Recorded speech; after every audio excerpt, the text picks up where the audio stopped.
Can I get it turned down a little bit? Okay, so good morning and welcome to Right Along Radio Show here on the Morris Media Network. My name is George Holt. This is Gil Contreras and Kent Lee. We're all former police officers, retired police officers from a police agency in Southern California. The intent of the Right Along Radio Show is to provide a bridge between the police and the community on issues that affect both. And we're going to be getting into a variety of issues over the course of the show. Last week we did police body cameras. Today we're going to be talking about the new racial profiling bill here in California. It was just actually signed into law. And the name of it is the Racial and Identity Profiling Act of 2015. And Governor Jerry Brown just signed it into law earlier this week. Now, although that's a specifically California issue, we have found that as California goes, so goes the nation in terms of law enforcement. We're the most populous state. We've always kind of been ahead of the curve in terms of law enforcement trends, and we see this as being kind of a test bed or a bellwether for what the rest of the country can expect. So even if you don't live in California, you can still expect this to be something that will possibly impact you going forward. It's coming to a city near you. Yeah, exactly. Coming to a city or a jurisdiction near you. We're going to do something new this week. We're going to talk about the news of the day and some interesting things that have happened. Some of you may know that the Harvard debate team actually met up with a prison debate team out of a prison in upstate New York, and the Harvard debate team lost that debate. Now, it's not as if they just got a couple of guys from D Block and put them together. This is actually a legitimate debate team from this prison in New York State, and it's actually through Bard College. It's called the Bard Institute, and they have a debate team through the prison. So it's a program that's been fairly successful. It's a program that's been fairly successful in that they have already debated with West Point and won. They debated with West Point in law, so there's a bit of a rivalry there, and a bunch of other colleges. So these are guys who are obviously very talented at this. I just find it to be interesting that the Harvard debate team, our nation's best and brightest, was out debated on something, and of course they make the topic is something that is the opposite of what a lot of the people on the debate team feel. So they actually have to debate an opposing view. So it's quite interesting that they were able to take that material. And somebody made a comment about they've got there's all kind of street smarts, or there's all kind of different education. Kent, you were saying. Well, just the best and the brightest. It means that they're going to a school that they have to achieve certain scores to get into. It doesn't necessarily mean that they've achieved the status of notoriety or have had experience in their life, probably even equivalent to the mass amount of people in prison, believe it or not, because we know that in prison is highly educated people. Sure. And people that are not, and there's a wealth of information and experience there. That doesn't mean that they're stupid. So it doesn't surprise me that would happen. And it was interesting is that if you saw the photo of the debate team from the prison, right. It was 3 African-American brothers, older guys, and you see the picture of the Harvard debate team.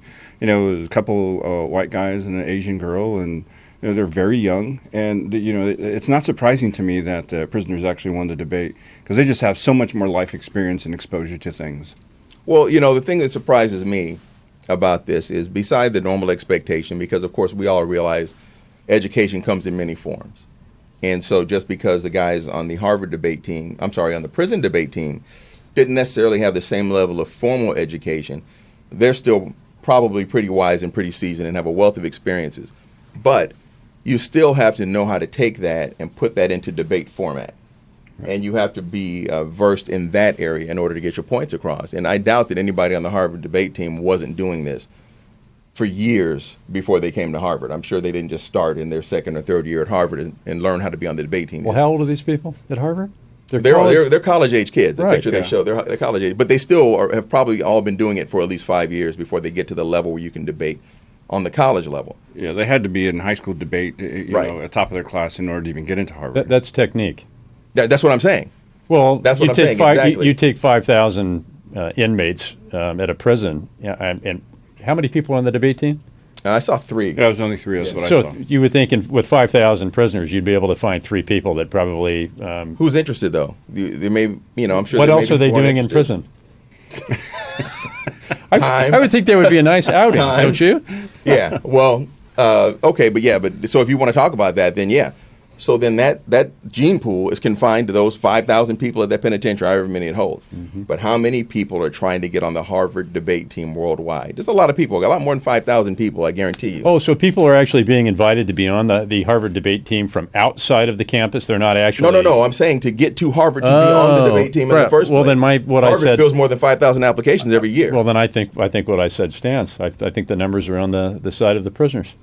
Well, I think the difference is those prisoners were not selected to go to prison because of that debate skill, but the Harvard students were selected to come to Harvard to be on the debate team.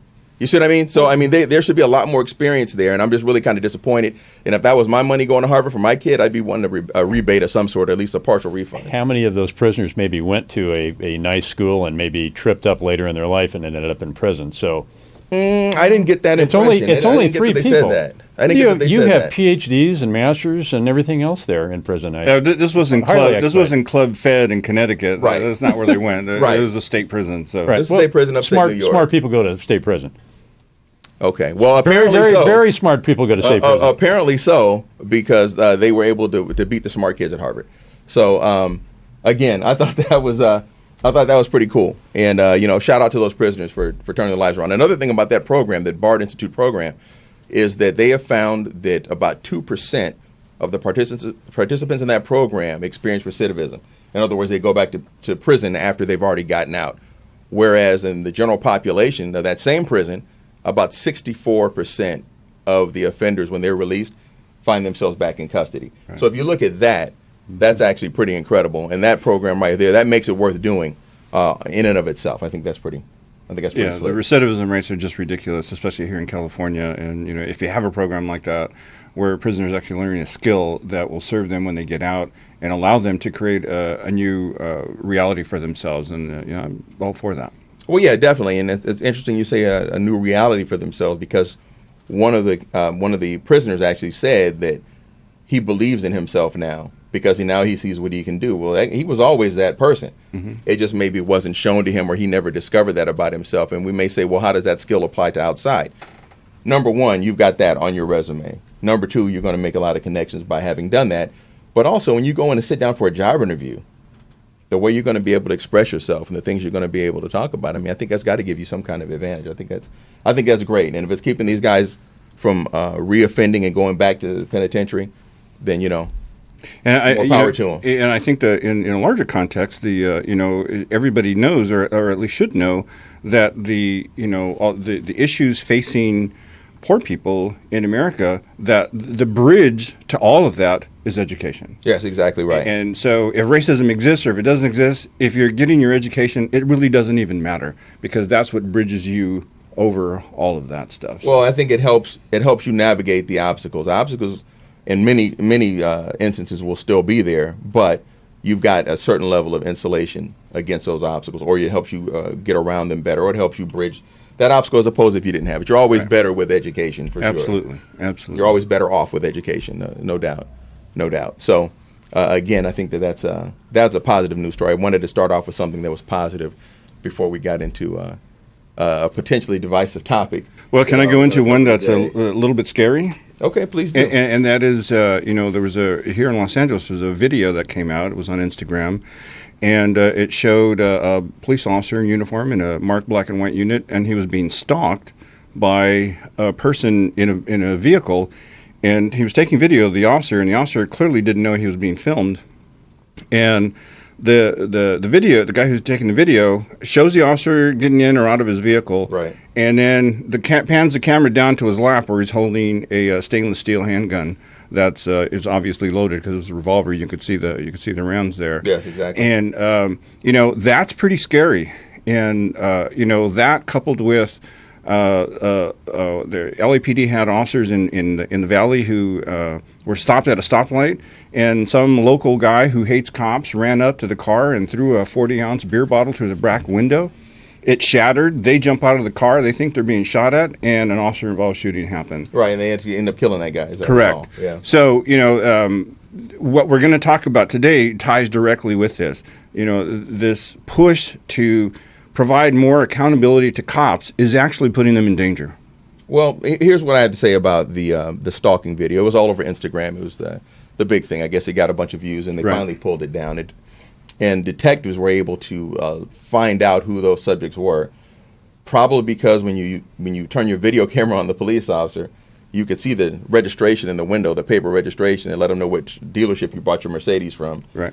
And and so on and so forth. So the detectives tracked those people down. They got a search warrant, and they went to the provider. Exactly. And they found out who that likely was. Okay, so that should be in the dumb criminal section segment actually, but that's okay. They're caught.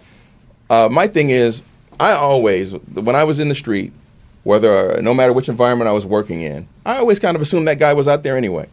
I always looked around. I always made sure that I was never complacent, because I always just assumed that just because I was wearing a uniform, I could be targeted. Not because I was necessarily taking any enforcement action, but because I was in uniform, I was a target. So it's nice to see a reminder for people who maybe need to shake that complacency off. And it's unfortunate that you need these kind of reminders, but there people are out there who can and will hurt you. Yeah, there's bad people out there, and political progressives would have you believe that they're just misguided children who are out there who just need some understanding. And I think that's the larger issue, is that we have to accept that there's bad people on the street and they're willing to do bad things. Used to be they only did bad things to unarmed civilians. Now they're taking on the cops themselves, and I think that's dangerous. Well, okay, so but police work has always been dangerous. And we can go back to Newhall. Okay, which happened Newhall was 71, I think? Right, 71, 72. I don't remember. So we had 4 CHP officers killed at the same time by 2 armed robbers. Right. We've always had people out there who were willing to shoot it out with the police. That's always been since before any of us were born. But it seems like there is more willingness and more capability to do that now. And it seems like there's more specific targeting, because those CHP officers were actually taking enforcement action. And that's when your risk is at the highest, when you're actually taking enforcement action and actively pursuing or dealing with somebody from the criminal element. But a situation where you're just targeted because you're driving down the street, a situation where you're targeted just because you're wearing a uniform. We saw that happen in New York City last year. Right.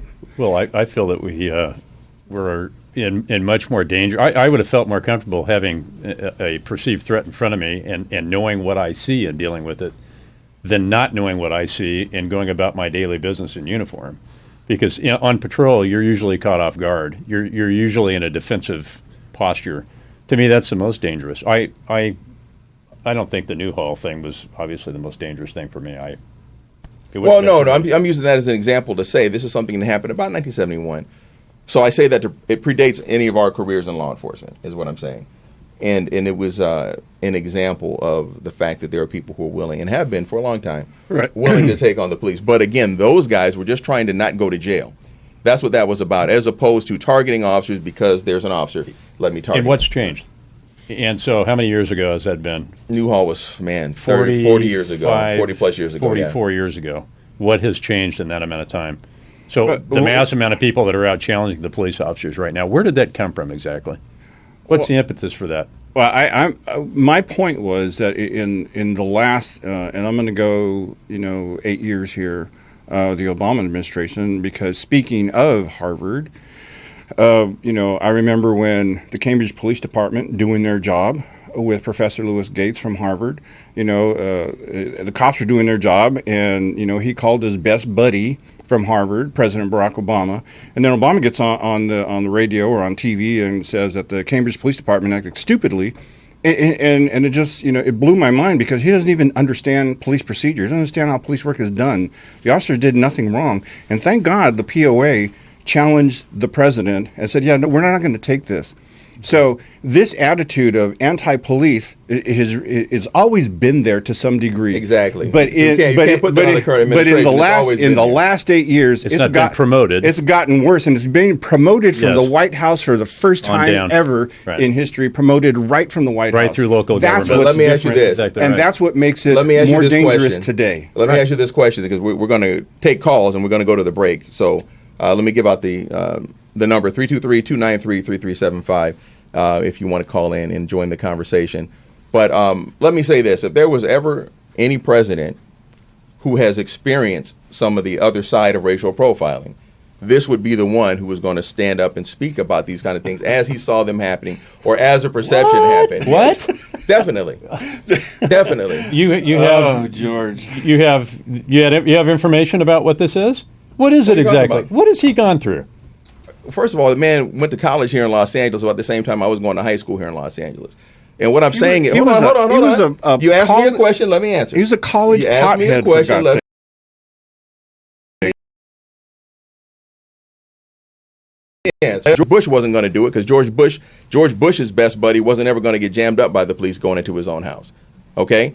So if anybody was ever going to do it, and I'm not saying it needed to be done, what I'm saying is if anybody was ever going to do it, this was the guy who was going to do it. I don't know why anybody's surprised that he's going to make a comment like that. Now, was it a comment out of line? Definitely.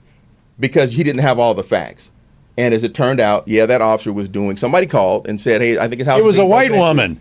It doesn't matter. Oh. Okay, hold on. It doesn't matter who called. I said somebody called. It was a radio call. That's right. That's all that matters. It don't matter who called. Right. The officer's responding to a radio call, and he doesn't know. They don't say, "Hey, a white lady called," and somebody Well, was looking out for the professor. They just say the PR called. There's a RP called. Right. And so you show up, you make contact with the person, you do your job. We don't know exactly what happened, but we do know that the officer was well within his rights. That's right. To go make contact with that person. That's right. Now, maybe there was a perception that, hey, this is an opportunity for me to speak on something I've been wanting to speak on, and maybe that's not what should have happened.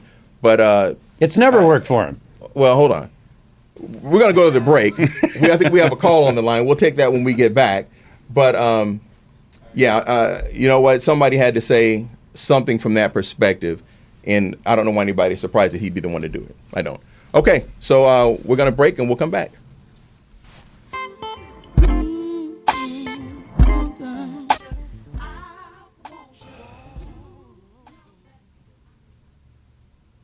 Okay, welcome back to the Ride Along Radio Show. We're discussing racial profiling today, and really the question is it really still a problem? We do encourage you to call in at 323-293-3375. We're going to talk about this new bill that was signed by Governor Brown earlier this week, Assembly Bill 953, the Racial and Identity Profiling Act of 2015. And then we have a guest who's on standby to give us his input. Essentially, this was introduced by Congresswoman Weber from San Diego, and basically it was in response to the perception that there was an inordinate amount of minorities being stopped by the police. And in fact, it was after a lot of high-profile shootings. We all know the instances of which I'm referring to.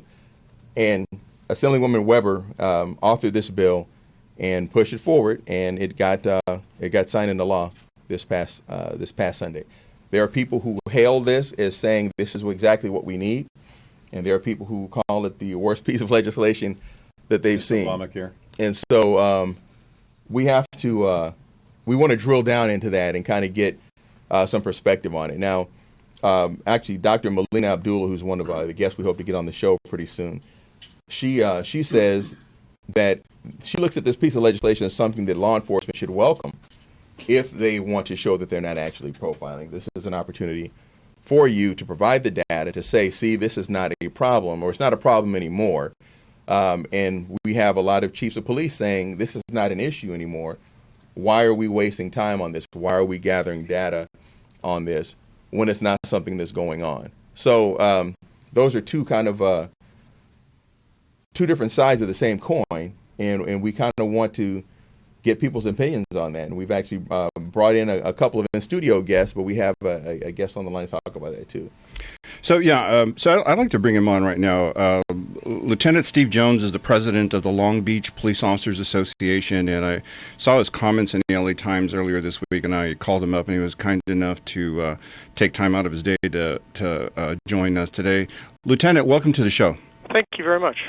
Lieutenant, I heard you say on the radio the other day, actually, that you thought this was the worst piece of legislation that you'd seen come out of California. Tell me why you said that and why this is so bad for law enforcement.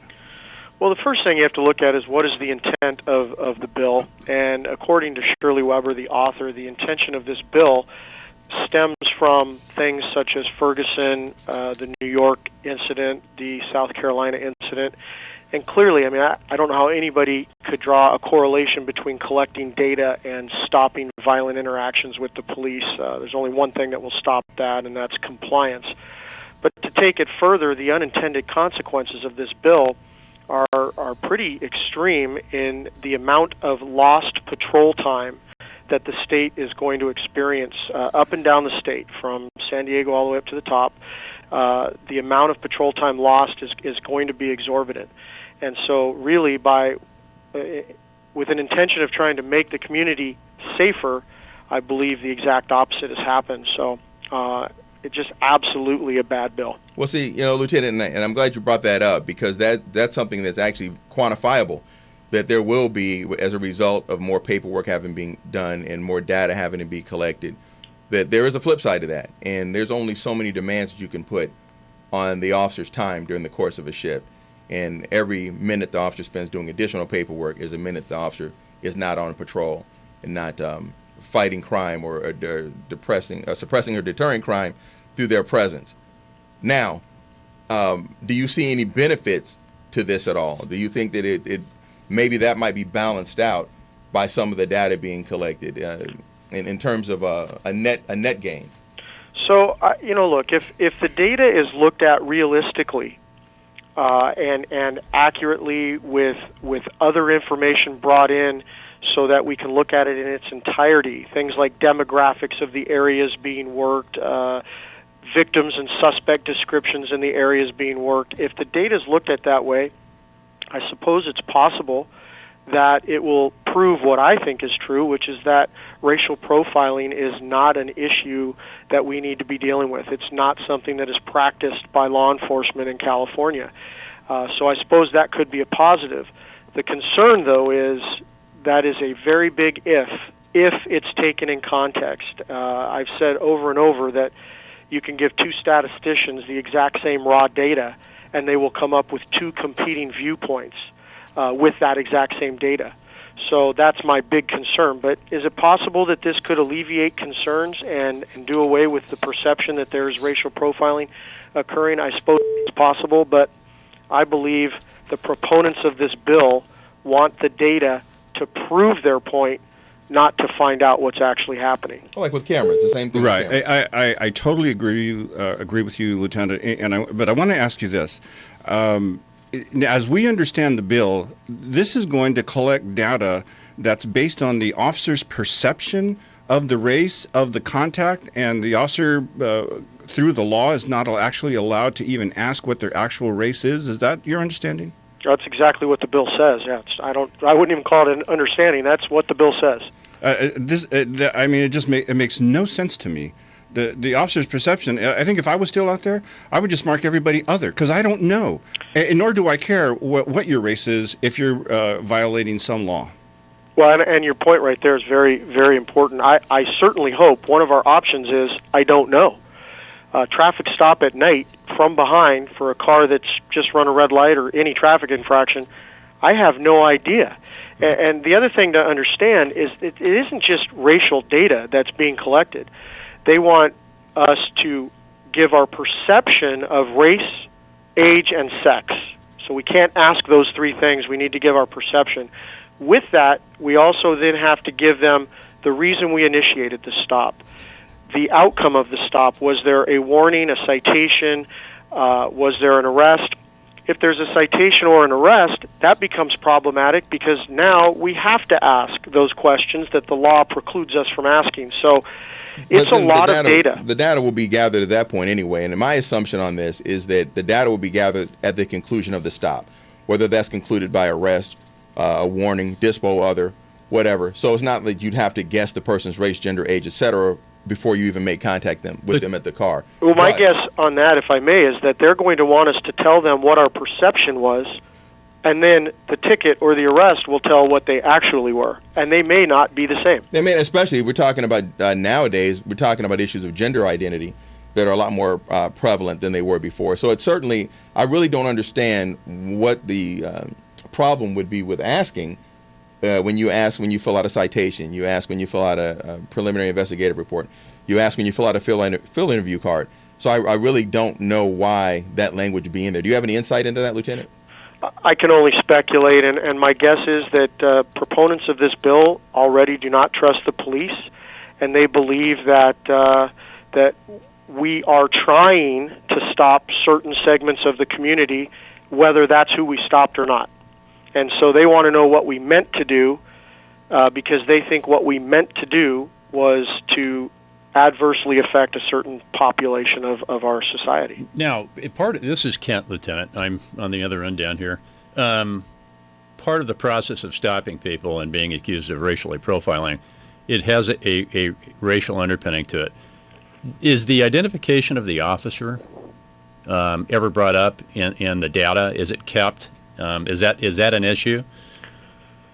You know, I haven't read anything in there where they're collecting the demographic data of the officer, but it clearly is going to be kept by officer, and so I don't think it'll take much to figure out that this officer is African American, this officer is Hispanic, this officer is white, and these are who they stopped. Which again, without the demographics of the area being worked, can be completely taken out of context. And can be that this is the problem with statistics. Let's say you work in a city where 50% of the people are white, but the area you work within that city has 80% of the people are white, and you as an officer are stopping 60% people who are white. I can make an argument that you're stopping too many white people because 80%, if 50% of the population is white and you're stopping 80% of white people, you're stopping too many. But if 60% of the area where you work is white and you're only stopping 50%, maybe that's not enough. I mean, you can play this game back and forth. And that's why you'd have to kind of drill down a little bit and go by maybe reporting district and not by the city, but maybe the division that you're working out of. I give you a perfect example: the city of Vernon. The city of Vernon is, if you go by who lives in Vernon, that's one demographic. But if you go by the transient population, by transient I don't mean homeless, obviously. I mean the people who come there to work in the day, and they're not there at nights or on the weekends. That's a whole different demographic. In terms of the officer's race, I've had a situation where that was significant. At my first police department, I was a newly promoted supervisor. Our chief was male Hispanic. And he would listen to the radio, and he calls me one day and goes, "I think that those two officers, both of whom are African American, they seem to be stopping too many Latinos. They seem to be they're working in Watts, but I hear their traffic stops, and they seem to be largely Latino. So can you do an audit on what they've been doing?" So I went and pulled their logs for the last 30 days. I pulled the citations they wrote for the last 30 days, and it came out that about 40% of their stops were Latino. But at that time, the demographics of Watts were about 40%.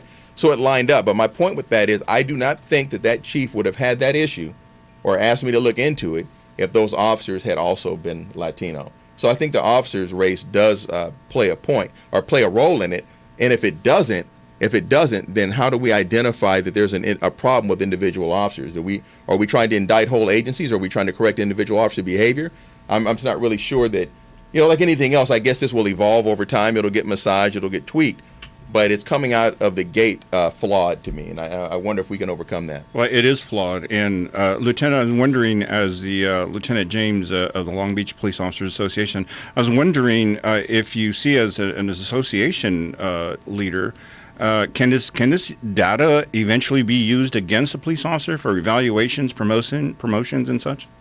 Well, currently it doesn't state that, but I certainly think that has to be a consideration as we go forward. And it does talk about in the bill that the idea is if people are showing a problem that they will be retrained, and there's a training schedule. I can't remember exactly what it is, but I think you have to go to training over a period of 2 years for racial profiling training. And so I can't imagine that isn't going to find its way into promotability assessments and evaluations of performance. So I think that is a nexus that likely will occur. Well, it depends if they want to use it against you or not, right? I mean, I think we can talk frankly enough to know that if that metric exists and somebody wants to use it against you, they will. If I was on the job, I'd be concerned about a supervisor who doesn't like me for whatever reason, decide to say, oh, I know how I can get Gil. I'll just, I'll pull his data on racial profiling and see how it looks. Well, and if I'm working in Latino areas, they're all going to be Latino. Well, I'd be the biggest victim of this, Lieutenant. So when I started on my department, I was one of 5 white guys, handful of Hispanics, and the rest were black. Okay, so everywhere I went, I was confronted by either black or Latino demographics. So every time I stop somebody, 99% of the time I'm stopping those 2 racial groups. Now what happens to me? Yeah, I don't have much latitude. We had certain neighborhoods that we worked in, and that was our focus point. But I think that's why it's important that you go on the demographics of the area. But then what are you trying to prove with racial profiling? You're trying to prove that somebody is racist, are you not? Is that the impetus for making the stop? That was my question. That was my question. Are we talking about the individual officer behavior being evaluated, or an overall pattern within the agency? You remember when LAPD was under the consent decree, and Philadelphia PD, there was agency-wide things, and it was a result of perceived patterns of behavior that was systemic within those agencies. So that's why I'm asking, and that's why I wonder if the race of the officer comes into play at some point. Because right now, nobody seems to be looking at the officer, but as Gil pointed out, and as I said earlier, if they want to, maybe that data does exist, and that is something that can be. I don't want to take up too much more of your time, Lieutenant, but how is Long Beach going to, how are you guys gearing up for implementation of this? It's not even, it's not on the radar screen right now. It just happened. The department, I think, is in a little bit of shock. I don't think anybody expected this first to get out of the Assembly or the Senate, let alone the governor to sign it. So I think they're going to be scrambling around. The implementation is, I believe, 2017 is when it actually starts. Right. Full implementation in 2019 is full implementation, depending on the size of the agency. That's right. So I think they're going to have to spend some time working on it, but I think at this point they're still kind of spinning at this. And, the reality is that I totally appreciate what was just said. If you take the demographics into play, this could give us some information that might be usable. I'm just afraid it won't happen. And as to the race of the officer, the problem is if a African American officer is stopping 80% African Americans in a community that's only 30% African Americans, I don't know that the race of the officer is necessarily the indication, but I do think it will be looked at. So we'll see how it goes, but it's definitely a nightmare for law enforcement, and one more reason why quality people don't want to become police officers, which is a whole nother problem. Right. Yeah, we talked about that earlier, in terms of the job changing to something that is not going to be what it was. Right. Lieutenant Steve James of Long Beach Police Officer Association, thanks for joining us. Appreciate it. Oh, it was my pleasure. Thanks for your time, LT. All right. Okay, so that was a viewpoint from the president of the Long Beach Police Officers Association, which is obviously the police union for Long Beach. I'd like to hear from some callers, 323-293-3375. If you've got any input or any questions, we'll try to answer the questions best we can, but we really would like to have a discussion on this. Now, I will say something again that Dr. Professor Melina Abdullah said. She's the chair of the Pan-African Studies at Cal State Northridge, that law enforcement should look at this as a chance to show that this is what we're not doing. Now, in the meantime, obviously, there's a lot of work. In the meantime, obviously, the citizens will have a lesser level of service because the officer is going to be tied up doing that. But if this is something that can lay this to rest, or it's something that, and obviously it's not, It doesn't seem that the intent is to lay it to rest, though, does it? Thank you. It doesn't Yes, seem that the thank you. intent is to lay it to rest. But that's okay, because the intent of police body cameras, as pushed by certain people, is not to clear officers either. But we found that it's been a beneficial thing in terms of citizen complaints going down by 70% in some areas, and we're finding that officers, we're observing more good police work than bad police work. So even though that wasn't the intent, if we're doing what we're supposed to do, we will still see a net gain out of this if it's done correctly. And here's what I say about that. We say, well, it's kind of a hassle. We as police officers routinely ask people for permission to search their homes, their vehicles, their persons. And when people refuse to do that, or they show any kind of resistance, what's the line we usually put out there? What do we usually say? Well, if you don't have anything to hide, if you don't have anything to hide, what's the problem, right? So if we look at it from this perspective, that we've got nothing to hide, and that we should embrace this long enough to dispel this and move on, and it's law now. We don't have any choice anyway. Right. I agree with your premise, and this could have been something good. But the framework for this particular Assembly Bill 953, this is a flawed one, and this is not it. And I don't agree with your premise, by the way, because anybody that I talk to who gets stopped by the police, I tell them not to allow the police to search your car. You have certain protections under the Constitution. Sure. You should never allow anybody to do that under any circumstances for any reason if you don't have to. You should never do that. Well, but we constantly ask people. Well, because we do. Because it's one of our techniques to get into their car. Right. Because we suspect that something is in there. Just like people suspect there's racial profiling going on. We may be lacking the probable cause to do it, but simply asking, and the naivety of the person that we're speaking to, we know that they're going to be a good person, and they're going to be overcome with the badge and the uniform, are going to say, sure, officer, go ahead. But I always wondered, why do people give consent when they know that they're riding dirty? Because And criminals are hopeful. Criminals hope they won't get caught. But once you get stopped, you're caught. Wait a second. They hope they won't get caught. But if they do get caught, they hope they won't get arrested. But if they do get arrested, they will hope they won't go to jail for too long. But if they do go to jail, they hope they'll get out on. They're just hopeful. They hope and hope and hope, But and they take their chances. Yeah, but you're not taking your chances. If I've stopped you, I'm in uniform, you're in handcuffs, we both know what's going down. I ask you for consent to search your trunk, and you say yes. Your house. They hope you won't find it. They hope you won't find it, George. They hope you'll miss it. They hope that if you do find it, you may want to kick them loose anyway because you don't want to do the paperwork. And by the way, we also know they were hoping against hope. Then that's right. That's right. When somebody is immersed in criminal activity for most of their lives, they can't even keep track of where their stuff is. That's right. They forget about the nickel and dime rock that's in the ashtray. They sure. lost that one. Sure. So it catches up with them. Right. Yeah, that's possible. That's possible. I still don't know that I would ever consent to something like that. Just on principle. Just on principle. Not because I have anything to hide, but just on principle. But Ken's talking about something kind of totally different. We're talking about doing enforcement stops and investigative contacts out in the field as a patrol or gang officer or something. You're talking about just being stopped by the police for you're not a criminal, you have no criminal history, and you get stopped for some violation, red light or roll through a stop sign. Under those circumstances, that's where you're saying, hey, they don't have a right to even get you out of the car. In fact, they should leave you in the car. And I agree with you on that. But when it comes to criminal stops, when we say, hey, you don't mind if I look in your car, do you?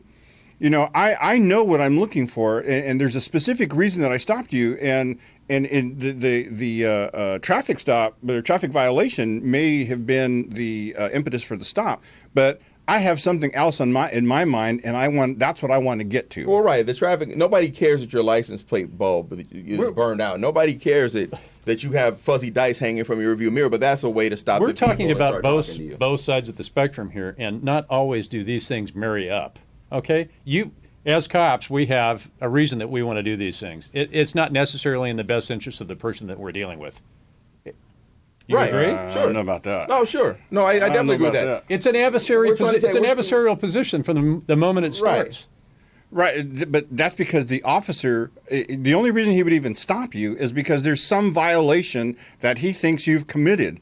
And so, as long as he has, it's not always a specific violation. All he needs is reasonable suspicion, for God's sake. Let him deal with the violation. So now this brings us full circle to what we're talking about today. So what happens is, officers feel that I think that person did something. well, maybe you form that opinion based on what you think about that person, not anything that you necessarily know. No. You've heard the term fishing expedition. You've heard that term before. I've heard it, but I just think it's nonsense. When cops make a stop, well, I would speak for me. When I made stops, there you go. It wasn't because it was a black guy in a black area or in a gang area. It wasn't because it was a Hispanic guy. You'd be stopping everybody. Exactly. I made stops because I knew that there was something going on, or I suspected based on what I saw. I profile behavior, for God's sakes. We don't profile race. In fact, most cops that I know don't care what race you are. Cops hate everybody equally. They don't care what race you are. They'll take anybody who's violating the law, they want to take them to jail. But on that, we're going to go to the break. I'm on my side. I'm on your side. I was commenting about what you said about let's just jumping that after the break. 323-293-3375. Right now, we're going to take a break, and we have some in-studio guests that we're going to bring on to talk about a work of art that they have created based on their perception from things on the other side of the issue. Do you know why I pulled you over today, sir? Because I'm black. Oh, look at these little assholes think they run shit. Whoa! Hold it right there. Up against the wall. Let's go. Put your hands on top of your head. You guys headed to, huh? Gang meeting? 2 black males, 1 other. Hey, left now, nigga. My man's right behind you. Can't pull the trigger. I don't play. I'm from the hill, which shit is real. And I be on your ass like bugs on the windshield. I cut in, you still can't get no parts. You could end up with school if you was playing cards. But if I got beef, then it's time for cold red. My gun is like a hoe and be taking mad chicks to bed. So hurry up and skedaddle. Even if you join the army, you still couldn't battle. So if you try to you burn in school and then Probably the one in the marijuana jacket. Where are your wives tonight? That cop's kind of a dick, man. I think so. Oh, shit, yo. Oh, man.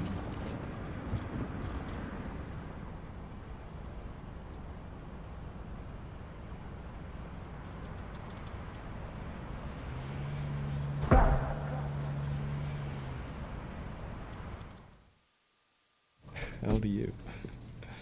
Okay, so we're back from the break. What you've just been watching is the trailer for the film Driving While Black, the movie, and we've got 2 special guests. I'm getting a summons because I was walking while... We've got 2 special guests in studio. We have Dominique Purdy, who is the... Hello. Who is the star and co-writer of this film, and Paul Sapiano, who is the director and co-writer of the film. Okay, so as you gentlemen know, today our topic is racial profiling, and I thought it was really fitting that your film is out now, and it's basically addresses the social phenomenon, right, informally called Driving While Black. So what brought about your desire to create a film based on that, Dom? My experience, my personal experiences, and friends' experiences of what it's like to drive while black. You know, and it's a term that's been around for a long time. We didn't make the term up. Like, it was around when I was a kid, you know, and to the point where we didn't even say it. We just say, oh, you got pulled over for DWB, you know, like, it was like as familiar as the term DUI in our community, you know. So like, where'd you grow up, Dom? I grew up in Koreatown, Los Angeles. Okay. Mm-hmm.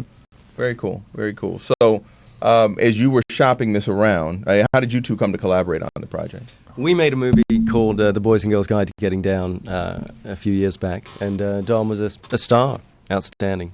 Right. And we wanted to do another movie together where he was also, it was a really nice experience working with him. And he was always talking about being hassled by the cops, which was something I'd heard about, but I didn't really know too much about. We talked about it, and we decided to write a movie out of it, and it became based on Dom's life, actually. So Paul, as you were writing this, as you were creating this film, did you learn things, or did you see certain things come to life, or did it give you a fresh set of eyes where you could look at things and say, Yes, it did, actually. I know it sounds like, corny PR shit that I'm making up, but it really did. I went out driving with him, and I noticed significantly more police attention than I would get. Interesting. And I wasn't really prepared. I didn't it actually, I saw it with my own eyes, and I wouldn't have believed it otherwise. Paul, did you ride with any police officers? Did you do any ride-alongs to see the world from inside of a marked police car? No, I didn't. Okay. It's not an anti-police film. Right? No, really not. I was just asking because that riding with him would be one perspective, and then riding in a police unit would be another perspective, and then I think you get a better picture from both perspectives. Well, it's really not about the police perspective. The movie, it's about a perspective. That's why it's called Driving While Black. Not driving while being a cop, but so it's really from our perspective because there's no movies like that, and not in a humorous way that shows to us it's funny, like it's fucked up, but like I don't know if I can curse on here. But yeah, well, I should ask. We're here now. So. I should ask first, but it's just like how we think about it. It's so normal that I wanted to show that. There's funny things about it too, the reactions, and have you seen the movie? No. When you see the movie, you're gonna understand that it's not just it's my perspective, but also my perspective shows some cops that was cool, like because even though I might not be a fan of the police, like I know that everyone's not trying to like just bust me for no reason, right?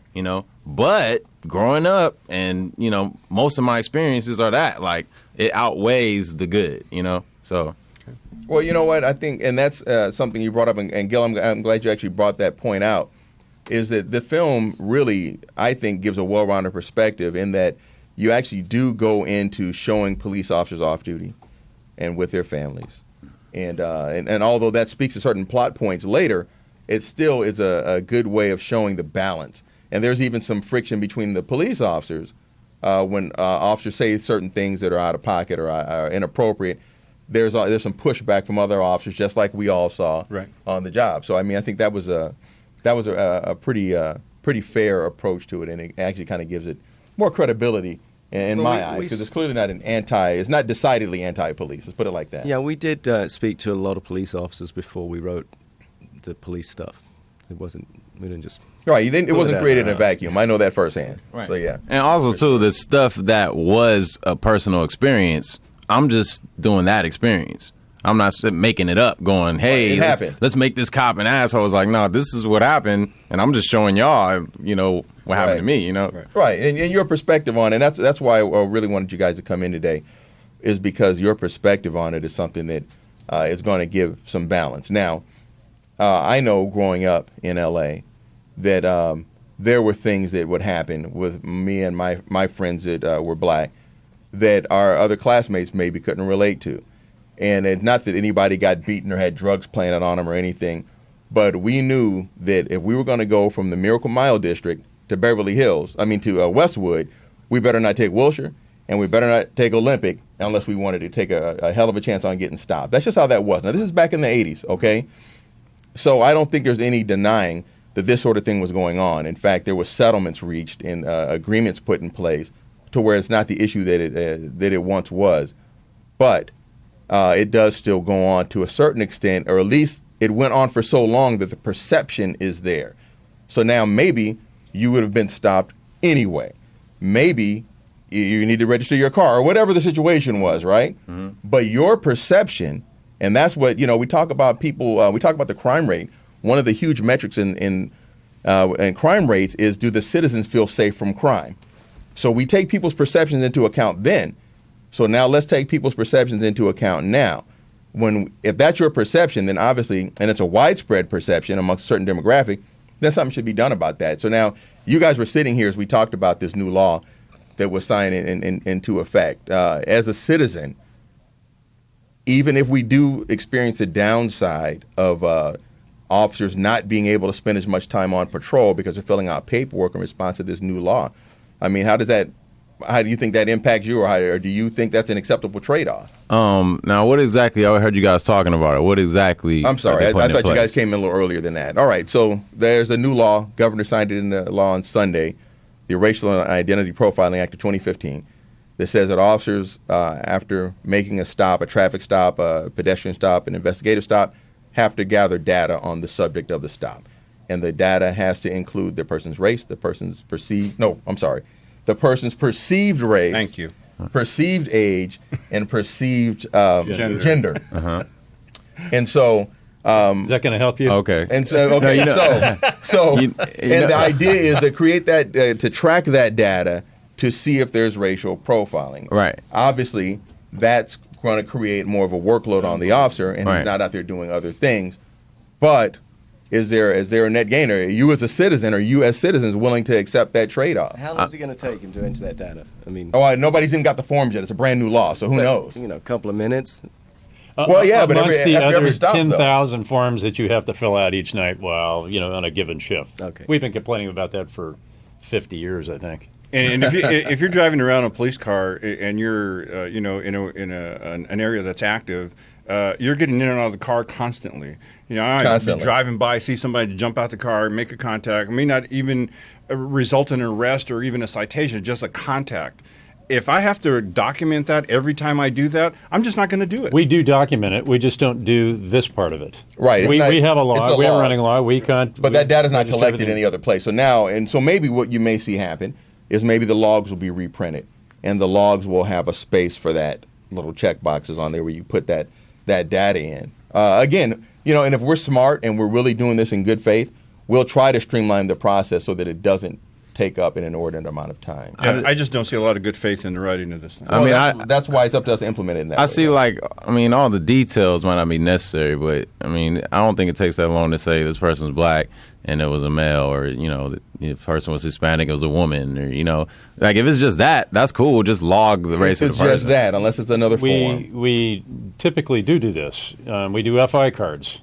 Male black, black brown. Right. Male Hispanic. Right. Brown. But that's not white. mandated by law that you do that. Now it's going to be mandated by law that you by do that. By department policy, we do that. And good practice, we do that. But we where we work is a little different than some other agencies. So it sounds like it wouldn't really be much of a hassle at all, because not if it's done right. You're already doing this. But here's the thing, and now the data also has got to be tracked too. But okay, so but they'll figure that out, And again, if we're operating in good faith, we'll streamline a way to collect the data. It's just unfortunate that the way it was written, it seems like it was set up to not really objectively quantify whether or not racial profiling has occurred. It seemed like it was set up to prove that it does occur. In terms of racial profiling, is that gonna help the matter? Do you think? Right off the top of your head, since you did this movie, you've delved into this a little bit. What do you think about that? Well, one thing I did hear you guys talking about earlier is that if you're in the demographic is that, then it's like, then what? So in that sense, I don't really see what it does. So for me, it's just kind of like, I don't know. If you mark the race down, all right, it's cool. I think it's more like, why did you pull the person over? If I stop you, let's assume I stop you, okay, and I come up to your car and we go through the numbers, whatever it is. Right. What do you say though when you pull me over? Well, I'm stopping you because of. Right. Okay. I make you very aware of it. Driver's license, registration, proof of insurance. We go from there. Right. But during and at the conclusion of that contact, I do everything I can to be as professional as possible. If you left from that contact, you said, "That guy was really a nice guy. Right. He was stopping me for this particular reason. There was a male black that fit a description, blah blah blah blah blah. But he didn't treat me. He didn't treat me any other way except for fair. Right. Is that most of the problem? What do you mean? In terms of how do you treat it? Racial profiling, the contact, your contact. That's some of the problem. Sometimes it's like, yo, why did you pull me over? Right. Before you find out that there is something wrong. Like, I've been pulled over before for no reason, and then, okay, my license was suspended. I didn't know that. Right. And then I'm taken out of the car, I'm handcuffed, and they search my car. They don't ask me anything. Right. Well, that's subject to arrest. Those are things that come out later after you already get stopped. So now, before we run out of time, I do want you guys to talk about where people can find the movie. Okay. I think it's an important movie. I think it gives a good perspective on this. I know you guys are going to be you've already won some awards, and you're going to be at some film festivals coming up. Yep. So can you talk about that real quick? We're going to be in the New Orleans Film Fest. That's next week. We're going to that. That's the 17th or 16th is when we're showing. There's one this weekend. The Baltimore Black Film Festival? Yeah, the Baltimore Black Film Festival this weekend. The St. Louis Film Festival after that. I got to make sure they don't tear up the theater and shit. Is it on Netflix yet? No, we don't have a distribution deal as yet, although we are. But if somebody wants to watch it, where can they go now to watch it? You can watch it on dwbmovie.com or drivingwhileblackmovie.com. And it's streaming for $3.99. Yeah, streaming for $3.99. You get it for 48 hours. And we decided, to do it that way because we don't have any specific distribution or whatever. But this way, it's like we can go straight to the people. Right, exactly. And they can get it from us, Very good, very good. Well, I encourage all of you to check that movie out. No matter where you stand on this issue, at the very least, it's an entertaining take on an important social topic. We do have a message in the chat room, and we're gonna wrap shortly after that. Sherry79 in the chat room wants to know, what does Kent think about racial profiling? I know it's a general question. We try to keep the answer brief if you can, sir. Hi, Sherry. This is Kent. As a reason to go out and use it as a discriminatory tool as a police officer, it would be desperately wrong to do that. As a tool, for instance, and I'm going to give you, for instance, where I worked, and you can flip it around to an all-white area, but in this particular instance, it's mostly black and Hispanic. We, from time to time, and it was rare, saw a white person coming into the projects and coming in there in our minds, by rock. They'd come from San Pedro or West LA or other areas. That's in the movie, by the way. In the movie, sure. A white guy coming to the hood, and you're like, why is this guy over here? And when we saw that person, we were on them like white on rice. Can we say that? You can say that. Okay. and that was absolutely racial profiling. I knew the person was there for the wrong reason. The contact would have gone the exact same way with anybody if the person would have been clean, but oftentimes they weren't. I don't feel bad about it. I'd do it again. I think there's a necessity for it at the right time and in the right place. As an overall tool, this is where you go out in the field and operating on a daily basis? Of course not. Now, does that make sense to you? I'm sure you're going to reply through the chat room. Ken, I just want to say real quick, that's not racial profiling what you were doing. That's criminal profiling. That's behavior profiling. You understood that was a high narcotics area for street sales of narcotics. You understood the demographics of the people selling, the demographics of the people buying, and when you saw the demographic that fit the profile of the people that buy that, you made in that particular instance, I think their race in that particular instance. I think he was out of place. You're like, look at this dude right here. What are you doing? Based on that person's race, I knew that they didn't belong there. That was from the beginning. This is obviously a very deep topic that's going to take us more than an hour show to really delve into. I thought it was like, damn, we done? Yeah, so we'll have to come back to this, but we're gonna wrap with this. We always do a closing segment, and we appreciate the chat comments. We appreciate the calls in, and we encourage you to do that. And next time maybe we'll have to spread the topic out a little bit more so we don't have such a meaty topic here, or we'll manage it a little bit better so we can get to your calls and your input. The tip of the week: keep your travel plans off of social media. Okay, when people see you posting pictures and you're in Vegas and you're in Atlanta, or you're wherever, and you're out there getting turned up, as they say, then I know that that's a time for burglars to turn up at your house and come take your stuff because you're not there.